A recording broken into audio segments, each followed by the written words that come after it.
Welcome প্রিয় ছাত্রছাত্রী, you are watching Vidyakanan. আমরা আজকে দশম শ্রেণীর শিখন সেতু বইটির প্রশ্নপত্র যে 1 রয়েছে তার সমাধান করব। তোমরা এখনো যারা আমার চ্যানেলটি সাবস্ক্রাইব করোনি তারা অবশ্যই চ্যানেলটি সাবস্ক্রাইব করো এবং তোমাদের সহপাঠীদের মাঝে শেয়ার করে দাও। চলো দেরি না করে শুরু করি। দেখো তোমাদের 1 নম্বর প্রশ্নে কি বলেছে, 5x² plus k plus 2 into x minus 1 equal to 0 সমীকরণের বীজদ্বয়ের সমষ্টি 2 হলে k এর মান কত? আমরা কি জানি বীজদ্বয়ের সমষ্টি, বীজদ্বয়ের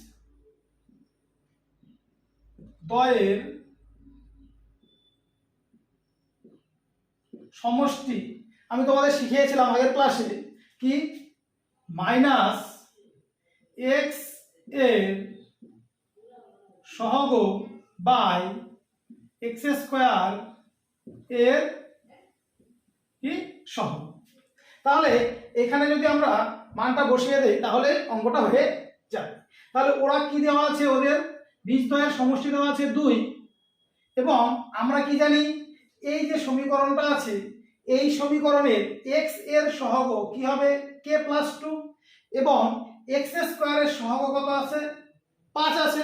আর আমরা কি সূত্রটা কি জানি, বীজদ্বয়ের সমষ্টি হচ্ছে কি মাইনাস x এর সহগ, x এর সহগ বলতে আমরা কি বসাবো k প্লাস 2 এবং কি x² এর সহগ, x² এর সহগ হচ্ছে কত 5। তাহলে আমাদের হিসাবে কি লিখবো, সুতরাং দিয়ে আমরা লিখতে পারি, আমরা আমাদের হিসাবে আগেরটা লিখি, তাহলে লিখবো হচ্ছে minus k plus 2 by x² এর সহগ কত 5, এইটা সমান হবে কত, বীজদ্বয়ের সমষ্টি কত দেওয়া আছে 2, সমান লিখবো আমরা কত 2। তাহলে দেখো এখান থেকে যদি আমরা ক্যালকুলেশন করি তাহলে আমাদের কত আসবে, minus k minus 2 equal to 5 দুগুণে কত 10। তাহলে দেখো এখান থেকে আমরা লিখবো মাইনাস k ইকুয়াল টু কত 10 প্লাস কত 2। তাহলে আমরা এখান থেকে লিখতে পারি বা মাইনাস k ইকুয়াল টু 12, তাহলে সুতরাং k ইকুয়াল টু কত হবে মাইনাস 12। তাহলে আমাদের k এর মান কত বের হলো, k এর মান বের হলো কত মাইনাস 12। তাহলে দেখো অপশন বি তে দেওয়া আছে মাইনাস 12, তাহলে অপশন বি হবে কি সঠিক উত্তর। তোমরা সবসময় মনে রাখবে যে কোনো দ্বিঘাত সমীকরণের যদি বীজদ্বয়ের সমষ্টি দেওয়া থাকে তাহলে তোমরা এই সূত্রটা অবশ্যই মনে রাখবে, কি বীজদ্বয়ের সমষ্টি হচ্ছে মাইনাস x এর সহগ বাই x² এর সহগ। আবার যদি গুণফল দেওয়া থাকে, কোনো সময় কোনো প্রশ্নে গুণফল দেওয়া থাকে তখন আমরা কি লিখি, গুণফল হচ্ছে ধ্রুবক পদ বাই x² এর সহগ। এটা তোমরা মনে রাখবে, এটা কি গুণফল। আমরা এটা দিয়েও কিন্তু তোমাদের অঙ্ক করতে হয়। এবার দেখো 2 নম্বর প্রশ্নে কি বলেছে, বার্ষিক 10% হার সরল সুদে 6000 টাকা 4 মাসে, কত মাসে 4 মাসে সুদে আসলে হবে। সুদে আসলে বলতে আসলের সঙ্গে যে সুদটা হবে সেটা যোগ করে দেব, তাহলে আমরা তাকে বলি সুদ আসল। অর্থাৎ সুদে আসল বলতে আসলের সঙ্গে আমরা কি করব, সুদটা যোগ করব। তাহলে এখানে আমাদের 4 মাসে কত টাকা সুদ হবে সেটাকে বের করতে হবে। এবার দেখো আমাদের আসল দেওয়া আছে কত 6000 টাকা, 4 মাসের সুদ আমাদের বের করতে হবে এবং সুদের হার দেওয়া আছে কত আমাদের 10%। তাহলে এখানে কি কি দেওয়া আছে আমরা একটু লিখি, যে আমাদের আসল পি, তোমরা লিখবে আসল পি কত দেওয়া আছে 6000 টাকা দেওয়া আছে, সুদের হার কত দেওয়া আছে আর কত দেওয়া আছে 10 এবং সময় দেওয়া আছে টি, সময় দেওয়া আছে টি, আমরা সময়কে টি দিয়ে প্রকাশ করি, কত দেওয়া আছে 4 মাস, 4 কি মাস। এই 4 মাসটাকে আমরা বছর করব, 4 মাসকে আমরা লিখতে পারি কত, মাসকে যখন বছর করব তখন 12 দিয়ে আমরা ভাগ করে দেব। তাহলে লিখবো হচ্ছে 4 বাই কত 12 বছর। আমরা যদি কাটি তাহলে কত হবে 1/3 বছর, তাহলে লিখতে পারি কত 1/3 কি বছর। তাহলে 4 মাস হচ্ছে কত 1/3 বছর। এবার দেখো আমরা কি জানি, সুদের সূত্র কি জানি, আমরা জানি সুদ সমান P into T into R by কত 100। তাহলে আমরা এখানে মানটা বসিয়ে দেই, তাহলে আমাদের অঙ্কটা হবে। তাহলে পি এর মান কত, দেখো 6000 তাহলে আমরা বসিয়ে দিব 6000 ইন্টু টি এর মান কত, 4 মাস ছিল, আমরা এই বছরটা বসাবো, তার মানে কত 1/3 ইন্টু আর এর মান আমাদের কত দেওয়া আছে 10 বাই কত 100। এটা আমাদের কি বেরোবে, সুদ বেরোবে। তাহলে এখান থেকে দেখো একটা শূন্য কাটবো, এইখানে একটা শূন্য কাটবো, এবং এই 3 দিয়ে আমরা যদি 600 এ কাটি তাহলে হবে কত 200। তার মানে আমাদের সুদ কত আসলো 200 কি টাকা। এবার আমাদের প্রশ্নে কি চেয়েছে, সুদ আসল চেয়েছে। তাহলে আমাদের সুদ বের হলো 200 টাকা, আর আসল আমাদের কত, আসল আমাদের 6000 টাকা। তাহলে এই 6000 এর সঙ্গে যদি এই 200 টাকা যোগ করি তাহলে আমাদের কি সুদ আসল হবে, অর্থাৎ 6000 এর সঙ্গে 200 যোগ করলে আমাদের কি 6200 টাকা হবে। তাহলে আমরা লিখি সুতরাং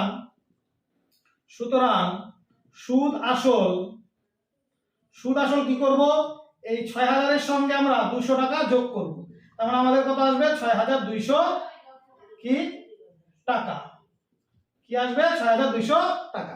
তাহলে দেখো তোমাদের অপশন বি তে আছে 6200 টাকা, তাহলে অপশন বি হবে কি সঠিক উত্তর।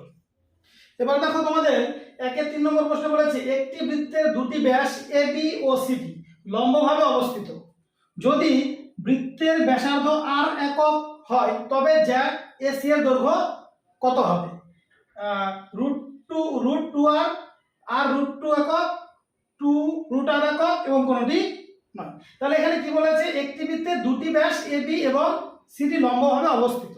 আমরা কি করি, একটি বৃত্ত অঙ্কন করি। মনে করো এটা আমরা একটা বৃত্ত অঙ্কন করলাম, এই বৃত্তের কেন্দ্র দিলাম হচ্ছে কি ও দিলাম কেন্দ্র। এবার কি বলেছে, দুটি ব্যাস এ বি এবং সিডি লম্বভাবে অবস্থিত। আমরা কি করলাম, একটা ব্যাস অঙ্কন করলাম এ বি, মনে করো এটা এ বি ব্যাস কেন্দ্র দিয়ে যাবে এ বি ব্যাস, এবং সিডি ব্যাস লম্বভাবে অবস্থিত। লম্বভাবে অবস্থিত মানে একদম সোজাসুজি, অর্থাৎ আমরা কি করব এইভাবে অঙ্কন করব। তাহলে এটা কেন্দ্র কি ও, এটার নাম কি আমাদের কি সি ডি। ব্যাস সব সময় কি কেন্দ্র দিয়ে যাবে। এবার লম্বভাবে অবস্থিত মানে এই কোণটা কত ডিগ্রি হবে, 90 ডিগ্রি হবে, 90 ডিগ্রি হবে। তাহলে এখানে আমাদের কি চেয়েছে, জ্যা এসি এর দৈর্ঘ্য। তাহলে জ্যা এসি বলতে কোনটা বোঝায়, জ্যা এসি বলতে বোঝায় এইটা। তাহলে জ্যা এসি বলতে আমাদের কোনটা বোঝাবে, এইটা বোঝাবে। তাহলে দেখো ভালো করে লক্ষ্য করো, এটা একটা কি ত্রিভুজ এ ও সি, এই যে ত্রিভুজটা, এই ত্রিভুজটা একটা কি সমকোণী ত্রিভুজ। আর সমকোণী ত্রিভুজের ক্ষেত্রে তাহলে এটা আমরা লম্ব বলতে পারি, এটা কি ভূমি বলতে পারি, আর এসিটা কি অতিভুজ হবে। এইবার বৃত্তের ব্যাসার্ধের দৈর্ঘ্য কত দেওয়া আছে, আর একক করে দেওয়া আছে। তাহলে দেখো ও থেকে এ, এটাও কি একটা বৃত্তের ব্যাসার্ধ আর হবে একক, এবং ও থেকে সি এটাও একটা বৃত্তের ব্যাসার্ধ কি হবে আর একক হবে। তাহলে আমরা করি চিত্রে আমরা তাহলে লিখতে পারি কি লিখবো, ও এ কত আর সেমি, একই রকম ভাবে ও সিও কত আর কি সেমি। এবার দেখো এ ও সি এটা কি সমকোণী ত্রিভুজ, এই সমকোণী ত্রিভুজ থেকে আমরা লিখবো সমকোণী ত্রিভুজ কি এ ও সি এর, লিখে আমরা কি লিখবো, এটা কি অতিভুজ, এসিটা কি অতিভুজ। তাহলে আমরা লিখবো এসি সমান, আমরা লিখে দিব √1। আমরা কি জানি অতিভুজ সমান সমান কি রুট লম্ব স্কয়ার যোগ ভূমি স্কয়ার হয়, অর্থাৎ পিথাগোরাসের সূত্র থেকে আমরা জানি যে অতিভুজ স্কয়ার সমান সমান লম্ব স্কয়ার যোগ কি ভূমি স্কয়ার। আমরা একবার এখানে করছি, তাহলে অতিভুজ এসি সমান সমান আমরা লিখতে পারি ও স্কয়ার যোগ কি ও সি কি স্কয়ার একক। এখন এখানে আমরা যদি মানটা বসিয়ে দেই তাহলে অঙ্কটা হয়ে যাবে। তাহলে ও স্কয়ার কত আর এর স্কয়ার যোগ ও সি হচ্ছে কত আর এর স্কয়ার, তার রুট একক। তাহলে এখান থেকে আমাদের কত আসলো 2r স্কয়ার একক। তাহলে দেখো এই r স্কয়ারের জন্য আমাদের কি এই বর্গমূলটা উঠে যাবে, তাহলে আমাদের হবে r√2 একক, r√2 কি একক। তাহলে এসি জ্যা এর দৈর্ঘ্য কত আসলো, এসি জ্যা এর দৈর্ঘ্য কত r√2 একক আমরা লিখে দেব। তাহলে দেখো অপশন বি তে তোমাদের আছে কি r√2 একক। তাহলে দেখো খুব সহজেই কিন্তু আমরা এই অঙ্কগুলো করতে পারি, এবং এই চিত্রটা তোমরা ভালো করে কিন্তু বুঝে নেবে, তাহলে দেখবে অঙ্কটা করতে তোমাদের আর কোনো অসুবিধা থাকবে না। তোমরা সবসময় মনে রাখবে যদি দুটি ব্যাস পরস্পর লম্বভাবে থাকে তাহলে এই ব্যাস দুটির এই যে কোণগুলো হবে এই কোণগুলো সবসময় কি 90 ডিগ্রি হবে। তাহলে এটা একটা কি হবে সমকোণী ত্রিভুজ। আর সমকোণী ত্রিভুজের ক্ষেত্রে আমরা পিথাগোরাসের সূত্র জানি কি অতিভুজ স্কয়ার সমান সমান কি হয় লম্ব স্কয়ার যোগ ভূমি স্কয়ার। 4 নম্বর প্রশ্নে কি বলেছে যে একটি ঘনকের বাহুগুলির যোগফল 48 সেমি হলে ঘনকটির পার্শ্বতলগুলির ক্ষেত্রফল কত হবে? 120 বর্গ সেমি, 64 বর্গ সেমি, 16 বর্গ সেমি, 96 বর্গ সেমি। তাহলে একটা ঘনক কি? ঘনক তোমরা সবাই দেখেছো যে লুডুর ছক্কাটাতে দেখেছো, সেটা একটা ঘনক। তাহলে আমরা একটা ঘনক যদি অঙ্কন করি কি হবে?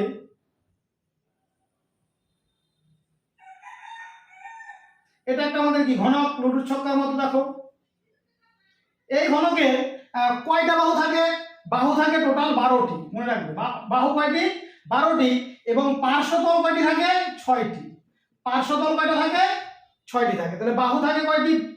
12টি। বাহু বা ধার থাকে 12টি এবং পার্শ্বতল থাকে কয়টি? 6টি। এবার এখানে দেখো বলা আছে এই ঘনকের বাহুগুলির যোগফল। বাহুগুলির যোগফল দেওয়া আছে কত? 48। তার মানে এই যে 12টি বাহু বললাম, এই 12টি বাহু যোগফল হচ্ছে কত? 48 দেওয়া আছে। এবং আমাদের চেয়েছে কি পার্শ্বতলগুলির ক্ষেত্রফল। তার মানে এই 6টি পার্শ্বতলের ক্ষেত্রফল আমাদের বের করতে হবে। আর প্রত্যেকটা তলই কি বর্গক্ষেত্রাকার। প্রত্যেকটা তল কি বর্গক্ষেত্রাকার। তাহলে আমাদের 6টি বর্গক্ষেত্রের ক্ষেত্রফল বের করতে হবে। তাহলে ঘনকের পার্শ্বতলের ক্ষেত্রফলের সূত্র হচ্ছে কি 6 × বাহু স্কয়ার।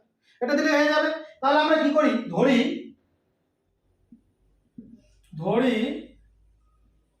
ঘনকের প্রতিটি বাহুর দৈর্ঘ্য কত? a সেমি ধরলাম আমরা। কত ধরলাম? ঘনকের প্রতিটি বাহুর দৈর্ঘ্য আমরা কত করে ধরলাম? a semi. তাহলে 12টি বাহু আছে, তাহলে 12টি বাহুর যোগফল কত হবে? আমরা একবার লিখব তাহলে। সুতরাং আমাদের হিসাবে কত হবে? 12 × a, 12টি বাহুর যোগফল এটা হবে। আর প্রশ্নে দেওয়া আছে কত? 48 সমান আমরা লিখে দেব কত? 48। তাহলে এখান থেকে দেখো আমরা লিখতে পারবো a সমান কত? 48 বাই কত? 12। 12 দিয়ে যদি কাটি তাহলে হচ্ছে 4। তাহলে সুতরাং a সমান আমাদের কত করে আসলো? 4 সেমি আসলো। তার মানে এই ঘনকটার প্রতিটি বাহুর দৈর্ঘ্য কত আসলো? 4 সেমি। এবার আমার প্রশ্নে কি চেয়েছে? যে ঘনকটির পার্শ্বতলগুলির ক্ষেত্রফল। তাহলে কয়টা পার্শ্বতল আছে? আমি বলেছি 6টা। তাহলে লিখে দেব সুতরাং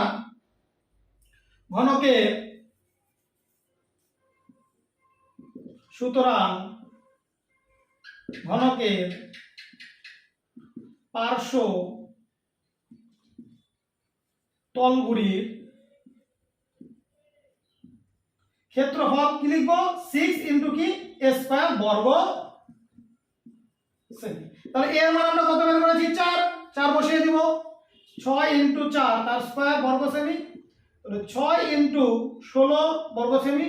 6 16 কত হয়? 96 বর্গ কি সেমি। তাহলে আমাদের কত বের হলো? ঘনকের পার্শ্বতলগুলির ক্ষেত্রফল বের হলো কত?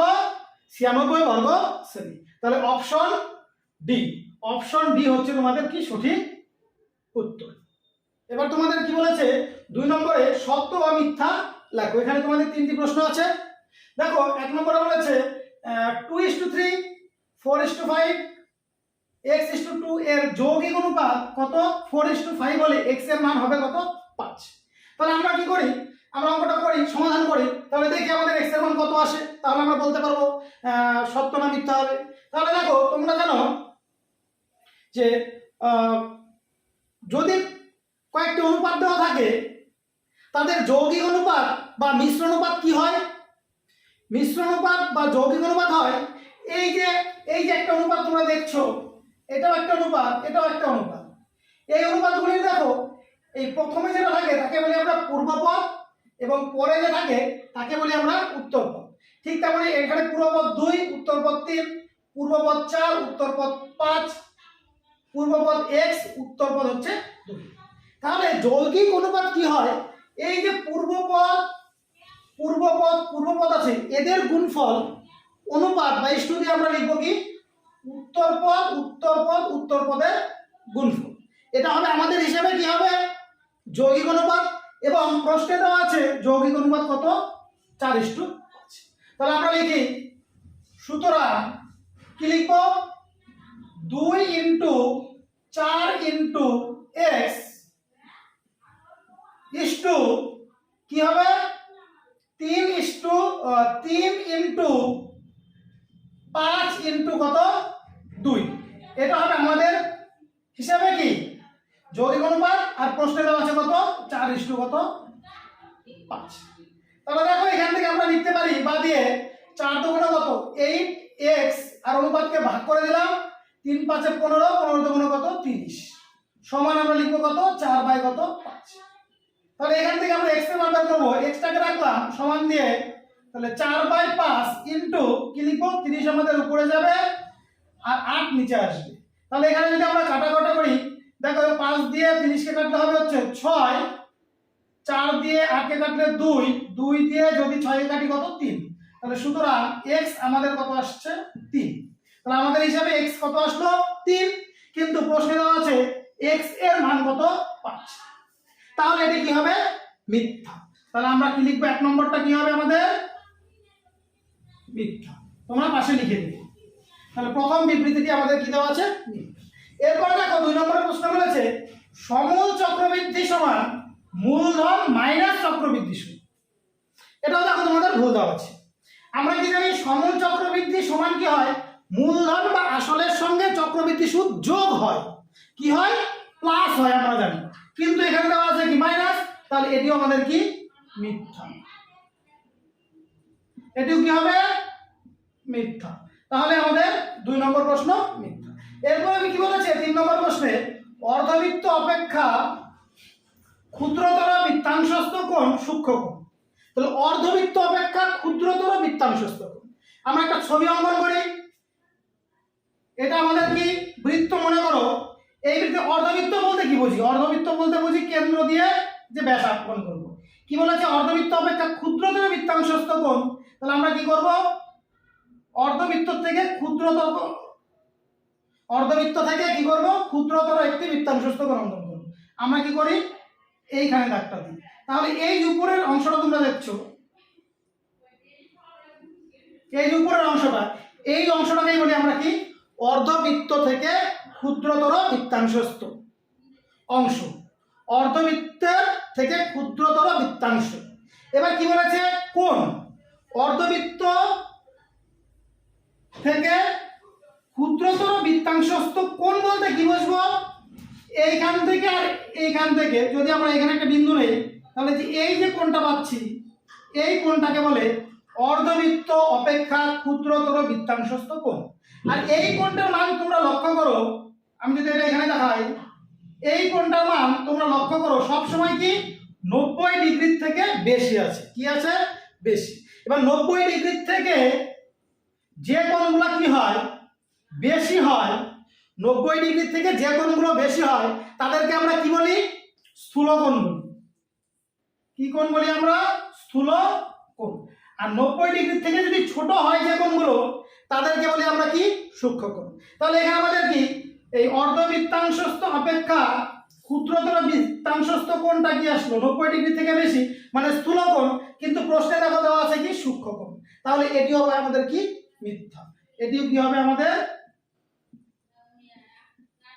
মিথ্যা। তাহলে দেখো এই প্রশ্নগুলি যদি তোমাদের কোথাও বুঝতে অসুবিধা হয় তাহলে অবশ্যই আমাকে কমেন্ট করে কমেন্ট বক্সে জানাবে। এবার তোমরা দেখো 3 নম্বরে যে প্রশ্নগুলি আছে শূন্যস্থান পূরণ করো। তো 1 নম্বর প্রশ্ন বলেছে সমকোণী ত্রিভুজের অতিভুজকে ব্যাস করে বৃত্ত অঙ্কন করলে বৃত্তটি ড্যাশ বিন্দু দিয়ে যায়। তো একটা সমকোণী ত্রিভুজ, এটা কি ত্রিভুজ একটা সমকোণী ত্রিভুজ। সমকোণী ত্রিভুজের এই কোণটা আমরা কি জানি 90 ডিগ্রি। তাহলে কি বলেছে এই সমকোণী ত্রিভুজের অতিভুজকে ব্যাস করে, অতিভুজ কোণটা এটা আমাদের অতিভুজ, এই অতিভুজকে যদি ব্যাস করে আমরা কি করি একটা বৃত্ত অঙ্কন করি, একটা বৃত্ত যদি আমরা কি করি অঙ্কন করি, মনে রাখবে সব সময় সেই বৃত্তটা কি দিয়ে যাবে এই সমকৌণিক বিন্দু দিয়ে যাবে। অর্থাৎ যেখানে আমাদের কি 90 ডিগ্রি আছে সেই 90 ডিগ্রির মধ্যে যে বিন্দুটা আছে এই বিন্দুটা যাকে বলি আমরা সমকৌণিক বিন্দু, এই সমকৌণিক বিন্দু দিয়ে যাবে। তাহলে এখানে আমাদের কি হবে সমকৌণিক কথাটা লিখে দিই। তাহলে কি লিখবো, সমকোণী ত্রিভুজের অতিভুজকে ব্যাস করে বৃত্ত অঙ্কন করলে বৃত্তটি কি সমকৌণিক বিন্দু দিয়ে যায়। সমকৌণিক বিন্দু বলতে এই 90 ডিগ্রি যেখানে আছে তার যে বিন্দুটা, সেই বিন্দুটাকে আমরা কি বলি, সমকোণিক। এরপরে দেখো প্রশ্ন বলেছে ঘনকের মোট কর্ণ সংখ্যা ও পার্শ্বতলগুলোর সমষ্টি কত। সমষ্টি মানে আমরা কি, যোগফল। তাহলে আমরা কি জানি, ঘনকের মোট কর্ণ সংখ্যা কয়টি হয়, 4টি হয়, এবং পার্শ্বতলের সংখ্যা কয়টি হয়, 6টি হয়। তাহলে সমষ্টি মানে কি, আমরা যোগ করে দেব। তাহলে 4 যোগ 6 তার মানে কত, 10। তাহলে আমরা কি লিখে দিব, কয়টি, 10 কি টি। তাহলে আমরা কি বলবো, ঘনকের মোট কর্ণ সংখ্যা ও পার্শ্বতল সংখ্যার সমষ্টি হবে কয়টি, 10টি, বা শুধু তোমরা 10 লিখে দিলেও হবে। এরপর দেখো আমরা কি করব, 3 নম্বর প্রশ্নে একটি নির্দিষ্ট বৃত্ত অঙ্কন করার জন্য কমপক্ষে ড্যাশটি অসমরেখ বিন্দুর প্রয়োজন হয়। একটা বৃত্ত অঙ্কন করতে গেলে, একটা নির্দিষ্ট যদি আমরা বৃত্ত অঙ্কন করতে যাই, কমপক্ষে তোমরা মনে রাখবে 3টি বিন্দুর প্রয়োজন হবে, এবং সেই 3টি বিন্দু কি হবে, অসমরেখ হবে। মনে করো এরকম 3টা বিন্দু আছে, এই 3টা বিন্দু দিয়ে আমরা কি করতে পারি, অসমরেখ বিন্দু দিয়ে আমরা কি করতে পারি, একটা কিন্তু বৃত্ত অঙ্কন করতে পারি। তাহলে কমপক্ষে কয়টি বিন্দুর প্রয়োজন, কমপক্ষে 3টি বিন্দুর প্রয়োজন হবে, এবং বিন্দু 3টি অবশ্যই কি হবে, অসমরেখ হবে। আর যদি সমরেখ হয় তাহলে কিন্তু সেই 3টি বিন্দু দিয়ে তোমরা কি বৃত্ত অঙ্কন করতে পারবে না। তাহলে আমরা কি লিখবো, একটি নির্দিষ্ট বৃত্ত অঙ্কন করার জন্য কমপক্ষে 3টি অসমরেখ বিন্দুর প্রয়োজন। কয়টি অসমরেখ বিন্দুর প্রয়োজন, 3টি অসমরেখ বিন্দুর প্রয়োজন।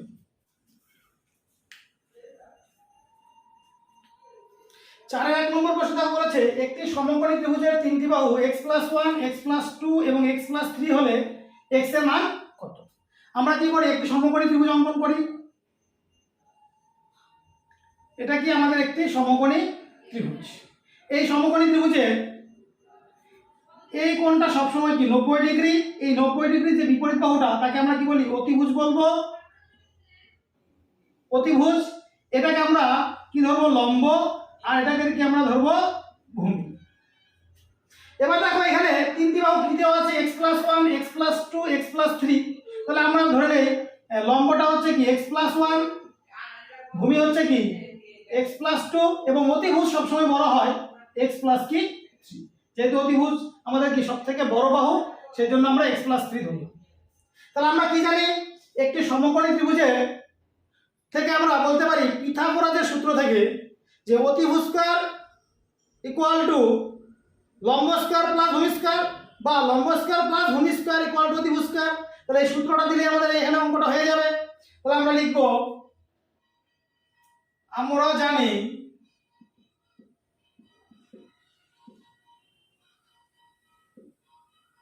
লম্ব স্কয়ার প্লাস ভূমি স্কয়ার ইকুয়াল টু কি, অতিভুজের স্কয়ার। এবার আমরা মানগুলো বসিয়ে দেই, বা লম্ব আমাদের কত, x+1 তার স্কয়ার প্লাস ভূমি x+2 তার স্কয়ার ইকুয়াল টু কি হবে, অতিভুজের স্কয়ার, মানে কত আমাদের x+3 তার স্কয়ার। এবার এখানে দেখো x+1 তার স্কয়ার, x+2 তার স্কয়ার, x+3 তার স্কয়ার। এখানে প্রত্যেকটার ক্ষেত্রে আমরা a + b তার স্কয়ারের সূত্র দেব। তাহলে আমরা এখানে যদি দেই সূত্রটা, তাহলে আমরা লিখব x² + 2 * x * 1 + কি 1 স্কয়ার প্লাস এখানে কত আসবে, x² + 2 * x * 2 প্লাস কত 2 এর স্কয়ার ইকুয়াল টু, আমরা কি দিতে পারবো, এখানেও একই ভাবে আমি এটা একটু মুছে দেই। তাহলে এখানে হবে কি x² + 2 * x * 3 প্লাস কত 3 স্কয়ার। অর্থাৎ আমরা কি জানি, a + b তার হোল স্কয়ারের সূত্রটা আমি এখানে তোমাদের পাশে লিখে দিচ্ছি যাতে তোমাদের অসুবিধা না হয়। তাহলে কি হবে, এটা a² + 2ab + কি b স্কয়ার। দেখো এই সূত্রটাই আমি দিয়েছি এখানে, প্রত্যেকটা এখানে এখানে এখানে। তাহলে এখান থেকে আমরা কি লিখব, বা x² + 2x + 1 + x² + 2 * কত 4x + 4 ইকুয়াল কি আসবে x square plus 3 × 6x plus 3 × কত 9। এবার এখানে দেখো x স্কয়ার কত আসলো আমাদের 2x স্কয়ার প্লাস 2x আর 4x হচ্ছে 6x প্লাস এখানে 1 আর এখানে আমাদের কত 4, তাহলে কত 1 আর 4 হচ্ছে কত 5, ইকুয়ালটা আমরা লিখতে পারি x square plus 6x plus কত 9। বা আমরা কি করি এই মানগুলো বাম পক্ষে নিয়ে আসি, তাহলে কত আসবে 2x স্কয়ার, এই x স্কয়ারটা এই পাশে আসলে -x স্কয়ার প্লাস 6x, এই 6x টা এই পাশে নিয়ে আসলে আমাদের কত আসবে মাইনাস কত 6x এটা আসবে, এবং কি করব এই 9টাকে এই পাশে নিয়ে আসবো, তাহলে +5 মাইনাস কত 9 ইকুয়াল টু 0। তাহলে দেখো এখান থেকে আমাদের আসবে 2x স্কয়ার থেকে যদি আমরা কি x স্কয়ার বাদ দেই তাহলে আমাদের শুধু আসবে কত x স্কয়ার আসবে প্লাস 6x মাইনাস 6x বাদ গেল 9 এবং +5 মাইনাস 9 আমাদের আসবে কত মাইনাস কত 4 ইকুয়াল টু 0। তাহলে দেখো এখান থেকে আমরা লিখতে পারি x স্কয়ার মাইনাস এই 4 কে দেখো আমরা লিখতে পারি 2 এর স্কয়ার ইকুয়াল টু 0, বা এখান থেকে লিখতে পারি দেখো a plus b into a minus b, এই সূত্রটা দিতে পারি এখান থেকে a স্কয়ার মাইনাস b স্কয়ারের সূত্র মানে হচ্ছে a plus b into a minus b, তার মানে x square minus 2 square x plus 2 into x minus 2। এবার এখান থেকে আমরা লিখব হয় x প্লাস 2 ইকুয়াল 0 অথবা x মাইনাস 2 ইকুয়াল টু 0। তাহলে এখান থেকে আমাদের কত আসবে x ইকুয়াল টু -2 আসবে, আর এখান থেকে দেখো আমাদের আসবে x ইকুয়াল টু কত 2 আসবে। এবার দেখো আমাদের এখানে দেখো সমকোণী ত্রিভুজের 3টি বাহু, বাহুর দৈর্ঘ্য কখনোই কি ঋণাত্মক হয় না আমরা জানি, তাহলে আমাদের এই যে x ইকুয়াল টু -2 এই মানটা গ্রহণযোগ্য হবে না, তাহলে এটা আমরা লিখব কি গ্রহণযোগ্য নয়। কেন নয়? কারণ বাহুর দৈর্ঘ্য ঋণাত্মক হয় না, আর x ইকুয়াল টু 2 এটি কি হবে গ্রহণ কি যোগ্য হবে, এটি কি হবে গ্রহণ যোগ্য হবে। তাহলে আমরা x এর মান কত পেলাম 2 পেলাম। এইবার x এর মানে আমাদের চেয়েছে যে x এর মান কত, তাহলে আমরা লিখে দেব সুতরাং নির্ণেয় x এর মান কত 2। এবার দেখো তোমরা আমি একটু বলে দেই তোমাদের, দেখো আমি এইখান থেকে তোমাদের সূত্রের সাহায্যে কি করেছি সমাধান করেছি, তোমরা এটাও কিন্তু করতে পারতে এই জায়গাটুকু তোমরা যদি মনে করো এইভাবে করবে তবুও হবে কি x স্কয়ার ইকুয়াল টু, কারণ এই লাইন থেকে দেখো তোমাদের আসবে x স্কয়ার ইকুয়াল টু কত 4 আসবে, তাহলে x ইকুয়াল টু +-√4, তাহলে সুতরাং x ইকুয়াল টু কত +-2। তোমরা কিন্তু এইভাবে এই তিনটে লাইন করতে পারো, তখন ওই একই ভাবে লিখে দিবে যে কি x ইকুয়াল টু -2 কি গ্রহণযোগ্য নয়, কি গ্রহণযোগ্য নয়, তাহলে সুতরাং x ইকুয়াল টু কি 2 গ্রহণযোগ্য। এভাবে কিন্তু তোমরা এই ক্যালকুলেশনটুকু করতে পারো। তাহলে আমাদের কি আসলো একটি সমকোণী ত্রিভুজের 3টি বাহু x + 1 x + 2 ও x + 3 হলে x এর মান কত বের হলো 2, x এর মান কত বের হলো 2। এবার দেখো তোমাদের 4 2 নম্বর প্রশ্নে কি বলেছে ত্রিভুজ ABC এর পরিকেন্দ্র ও দেওয়া আছে অ্যাঙ্গেল BAC 85 ডিগ্রি এবং অ্যাঙ্গেল BCA কত 55 ডিগ্রি। তাহলে অ্যাঙ্গেল OAC এর মান নির্ণয় করো। তাহলে আমরা কি করি চিত্রটা অঙ্কন করে নেই, তাহলে চিত্রটা আমাদের কি হবে এরকম হবে চিত্রটা, দেখো তোমরা এটা যদি বৃত্ত হয় ত্রিভুজের পরিকেন্দ্র বলতে আমরা কি বুঝবো, এটা যদি আমাদের কি হয় ABC ত্রিভুজ হয় ABC, এটা যদি ABC ত্রিভুজ হয় এই ত্রিভুজের এই যে বৃত্তটা আছে আমাদের এই বৃত্তের অর্থাৎ এই তিনটা শীর্ষবিন্দুকে কি স্পর্শ করে যে বৃত্তটা আমরা অঙ্কন করলাম সেই বৃত্তটাকে বলি আমরা কি এই ত্রিভুজের একটা পরিবৃত্ত, এবং এই বৃত্তের যে কেন্দ্র এখানে আছে সেই কেন্দ্রটার মানে হচ্ছে কি পরিকেন্দ্র। কি কেন্দ্র পরিকেন্দ্র। তাহলে পরিকেন্দ্র আমাদের কত দেওয়া আছে ও দেওয়া আছে, পরিকেন্দ্র কত দেওয়া আছে ও। এবার আর কি দেওয়া আছে অ্যাঙ্গেল BAC 85 ডিগ্রি। BAC কোনটা BAC এই কোনটা কত দেওয়া আছে অ্যাঙ্গেল বিএসি 85 ডিগ্রি, এই যে এই কোণটা দেওয়া আছে কত 85 ডিগ্রি দেওয়া আছে, এবং অ্যাঙ্গেল বিসিএ, বিসিএ কোণটা দেখো বিসিএ অর্থাৎ এই যে এই কোণটা আমাদের কত দেওয়া আছে 55 ডিগ্রি। তাহলে আমরা লিখি এখানে অ্যাঙ্গেল কি বিসিএ ইকুয়াল টু কত 55 ডিগ্রি। এরপর তোমাদের কার মান চেয়েছে দেখো অ্যাঙ্গেল ওএসি এর মান চেয়েছে। অ্যাঙ্গেল ওএসি বলতে কি বোঝায় দেখো এটা কি ও এ সি, তার মানে আমাদের এইখান থেকে যুক্ত করে এইখান থেকে এই কোণটার মান তোমাদের চেয়েছে। অ্যাঙ্গেল কি ও এ সি, এই কোণটার মান তোমাদের বের করতে বলেছে। এবার আমি কি অঙ্কনটা সম্পূর্ণ করি, আমি কি করি ও বি ও সি যুক্ত করে দিই। তাহলে আমাদের চিত্রটা এরকম আসলো। এবার আমরা লিখব চিত্রানুসারে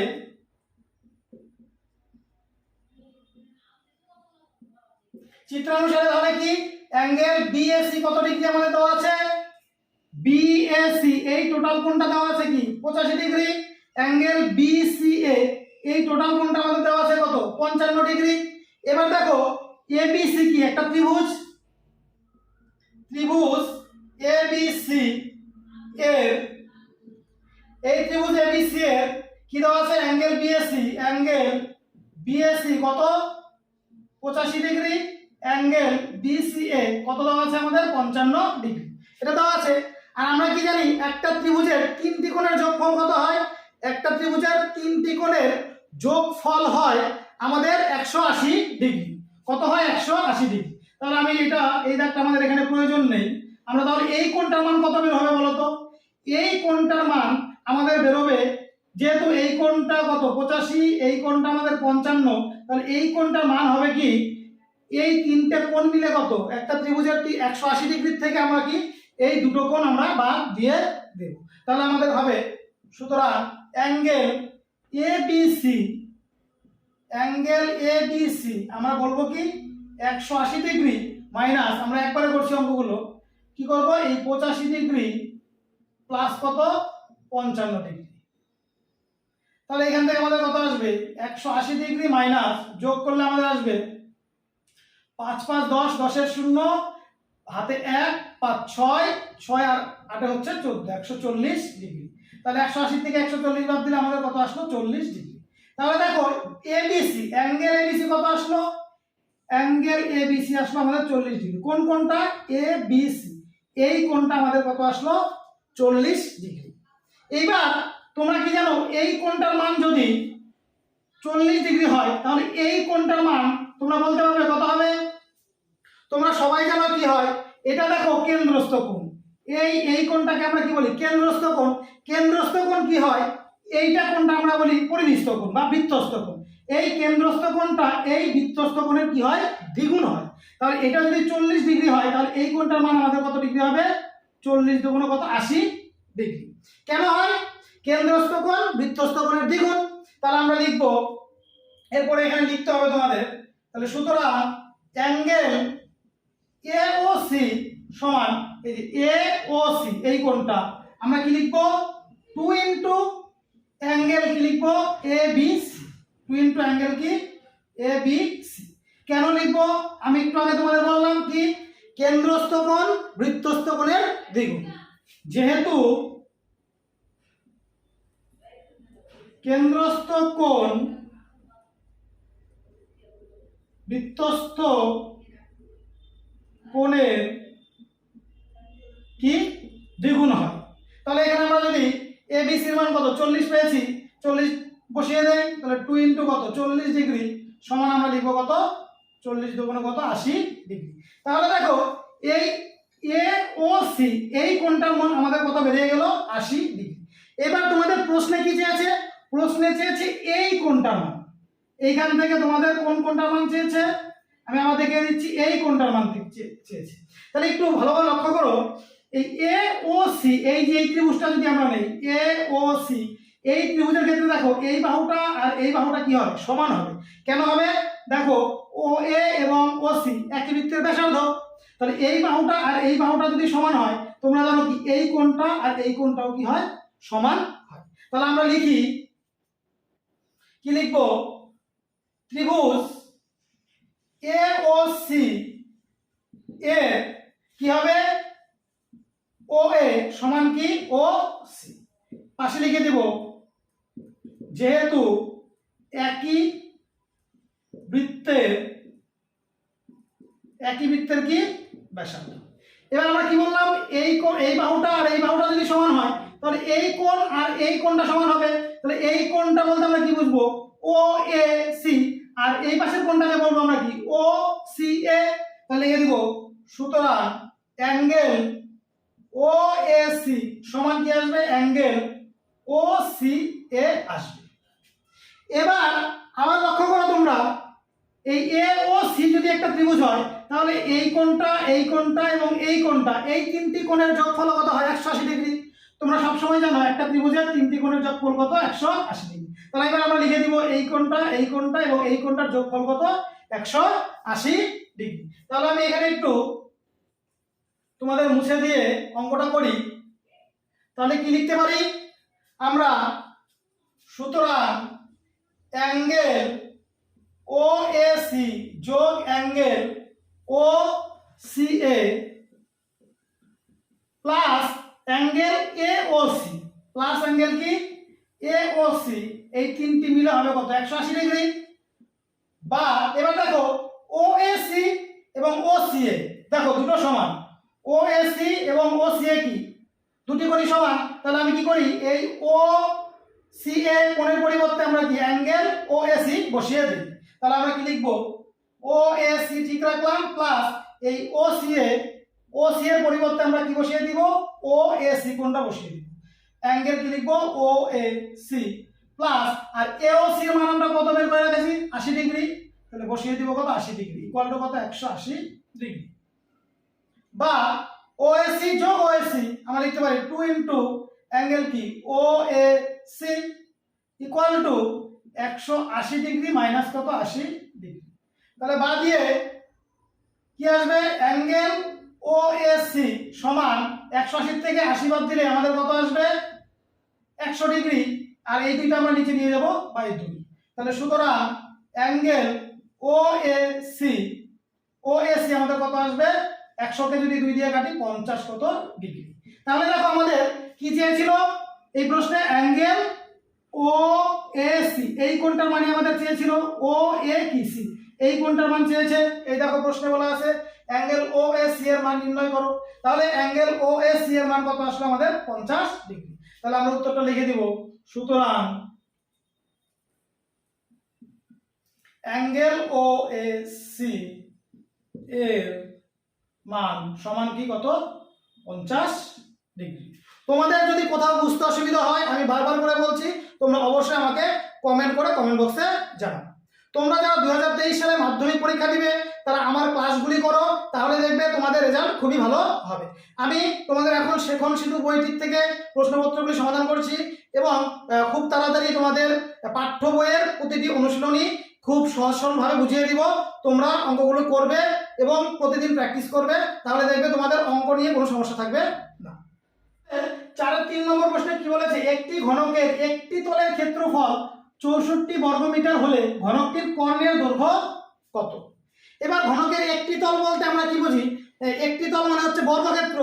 তার মানে আমরা বর্গক্ষেত্রের ক্ষেত্রফলের সূত্র কি জানি, বাহু স্কয়ার আমরা জানি। তাহলে এখানে একটি তলের ক্ষেত্রফল মানে বাহু স্কয়ার ইকুয়াল টু কত, 64 বর্গমিটার দেওয়া আছে এবং ঘনকের কি কর্ণের দৈর্ঘ্য তোমাদের চেয়েছে। তাহলে আমরা সূত্রটা আমি এখানে তোমাদের লিখে দিচ্ছি। ঘনকের একটি তল বলতে যদি আমরা বাহু, ঘনকের প্রতিটি বাহু কত ধরি, এ ধরি, তাহলে ঘনকের প্রতিটি তলের ক্ষেত্রফল কি হবে, প্রতিটি তলের ক্ষেত্রফল হবে তলের ক্ষেত্রফল হবে কি এ স্কয়ার এবং ঘনকের কর্ণের দৈর্ঘ্য কি হয়, কর্ণের দৈর্ঘ্য √3 ইনটু কি এ, √3 ইনটু কি এ। এটা তোমরা সূত্র মনে রাখবে। একটি ঘনকের প্রতিটি বাহু যদি এ হয় তাহলে প্রতিটি তলের ক্ষেত্রফল হবে কি এ স্কয়ার বর্গ একক এবং কর্ণের দৈর্ঘ্য হবে √3 ইনটু এ একক। তাহলে এখানে আমরা ধরে নেই, ধরি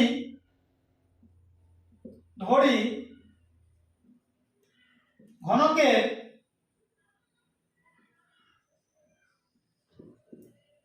প্রতিটি বাহুর দৈর্ঘ্য কত? এ মিটার ধরে নিলাম আমরা। এবার প্রশ্নে কি বলেছে? একটি তলের ক্ষেত্রফল কত?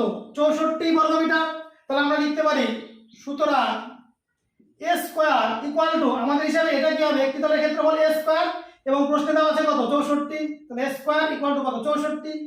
তাহলে বা a ইকুয়াল টু আমাদের কত লেখা যাবে? রুট কত? 64। তাহলে সুতরাং a ইকুয়াল টু কত? 8। তাহলে দেখো আমরা এখানে কিন্তু ধনাত্মক মানটা নিয়েছি। কেন নিয়েছি? কারণ আমাদের এই বাহুর দৈর্ঘ্য কখনো ঋণাত্মক হয় না এখানে, সেই জন্য আমরা প্লাস মাইনাসটা দিলাম। এবার দেখো তাহলে a এর মান আমাদের কত বেরিয়েছে? 8 মিটার, অর্থাৎ প্রতিটি বাহুর দৈর্ঘ্য কত বেরোলো? ঘনকের a সমান সমান আমাদের কত? 8 মিটার বেরোলো। এবার কি চেয়েছে? ঘনকটির কর্ণের দৈর্ঘ্য। তাহলে ঘনকের কর্ণের দৈর্ঘ্য সূত্র আমি কি দিয়েছিলাম? √3 ইনটু কি? বাহুর দৈর্ঘ্য, অর্থাৎ √3 ইনটু a। তাহলে লিখে দেব সুতরাং ঘনকের কর্ণের দৈর্ঘ্য সমান কি? √3 ইনটু a মিটার। তাহলে সমান দিয়ে লিখবো √3 ইনটু কত? এর মান কত? 8 মিটার, অর্থাৎ 8 কত? √3 মিটার। তাহলে তোমরা উত্তরটা লিখে দেবে কি? সুতরাং ঘনকের কর্ণের দৈর্ঘ্য 8 √3 মিটার। এবার দেখো তোমাদের 4 নম্বর প্রশ্নে বলেছে a plus b is to √ab equal to কি 2:1 হলে a:b এর মান কত? তাহলে আমাদের কি দেওয়া আছে? a plus b is to √ab equal to 2:1। আমরা এটা লিখে নেই। তাহলে a plus b is to √ab equal to কত? 2:1। তাহলে এখান থেকে দেখো আমরা লিখতে পারবো অনুপাত মানে আমরা কি বাই দিয়ে লিখবো। তাহলে a plus b by √ab equal to 2/1। এখন দেখো আমরা কি করব? এই 1 দিয়ে কোণাকুণি গুণ বা বজ্রগুণ আমরা করে দিব। এখানে কত আসবে? a plus b equal two 2√ab।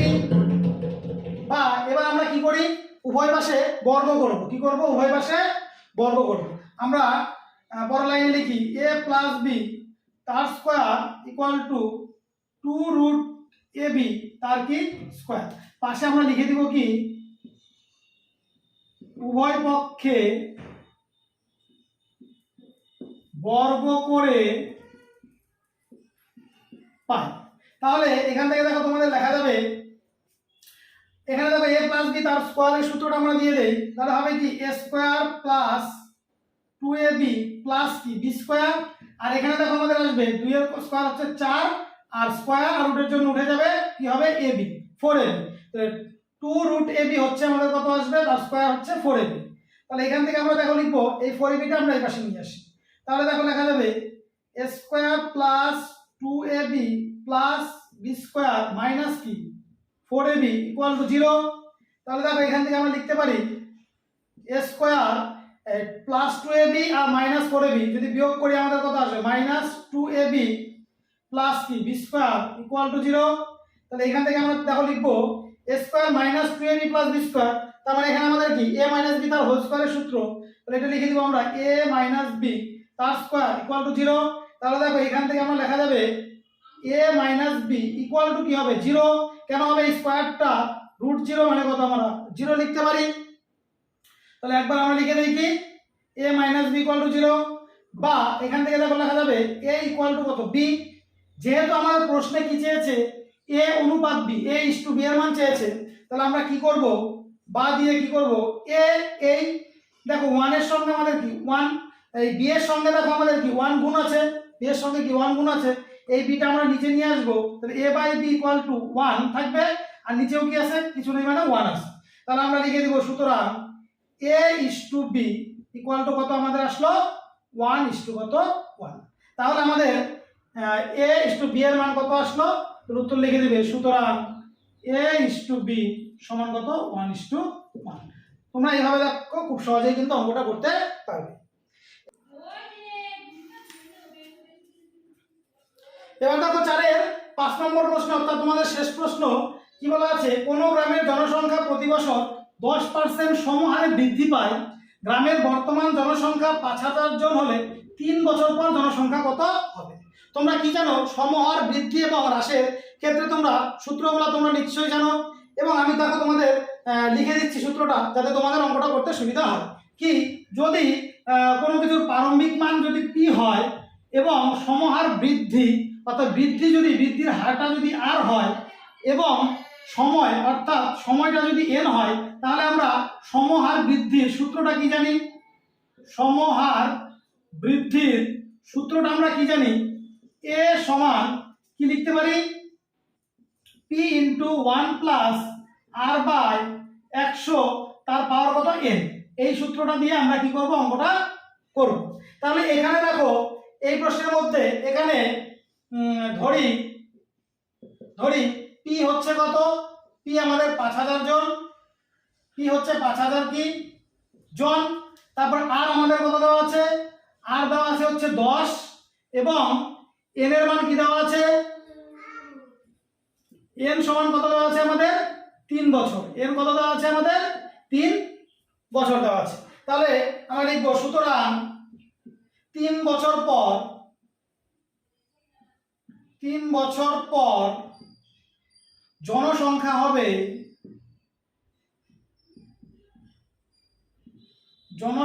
হবে কি লিখবো? সূত্রটা আমরা দিয়ে দেই, P into 1 plus R by 100 তার পাওয়ার কত এন। এটা হবে। তাহলে আমরা এবার মানটা বসিয়ে দিই। তাহলে পি এর মান কত আমাদের এখানে?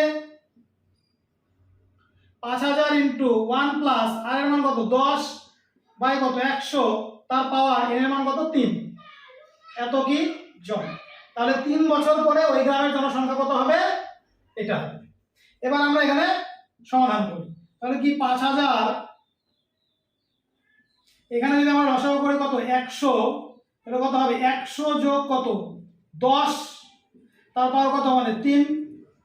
এবার এখান থেকে দেখো আমরা লিখব 5000 ইন্টু, দেখো এখানে 100 যোগ 10 মানে 110 বাই কত? 100 তার পাওয়ার কত? 3। আমরা 3 বার লিখে দিই একবারে। তাহলে 110 বাই 100 ইন্টু 110 বাই কত? 100 ইন্টু কত হবে? 110 বাই কত? 100। এটা আমাদের আসবে এত জন। তাহলে আমরা যদি এখন কাটাকাটি করি, দেখো কি হবে? 0 0 কাটবো, এই 0 কাটবো, এই 0 কাটবো। এবার দেখো এখানে 0, এখানে একটা 0 0 0 আর এই 0 কাটবো।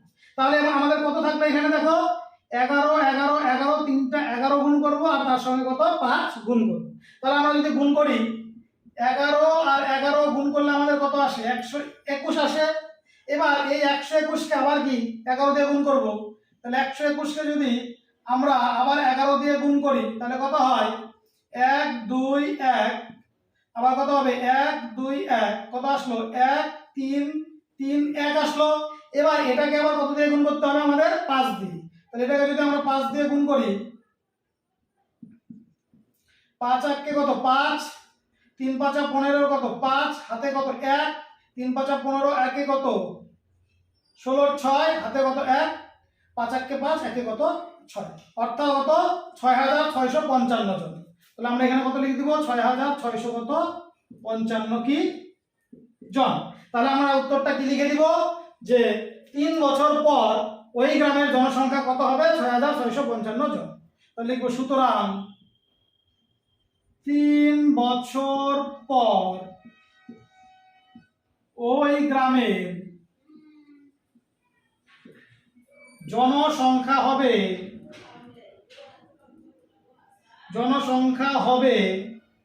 কত? 6655 কি জন। তোমাদের কোথাও বুঝতে অসুবিধা থাকলে অবশ্যই আমাকে কমেন্ট বক্সে জানাবে। তোমরা এখনো যারা আমার চ্যানেলটি সাবস্ক্রাইব করোনি তারা অবশ্যই চ্যানেলটিকে সাবস্ক্রাইব করো, যারা নতুন দেখছো, এবং তোমাদের বন্ধুদের মাঝেও শেয়ার করে দাও। Thank you for watching.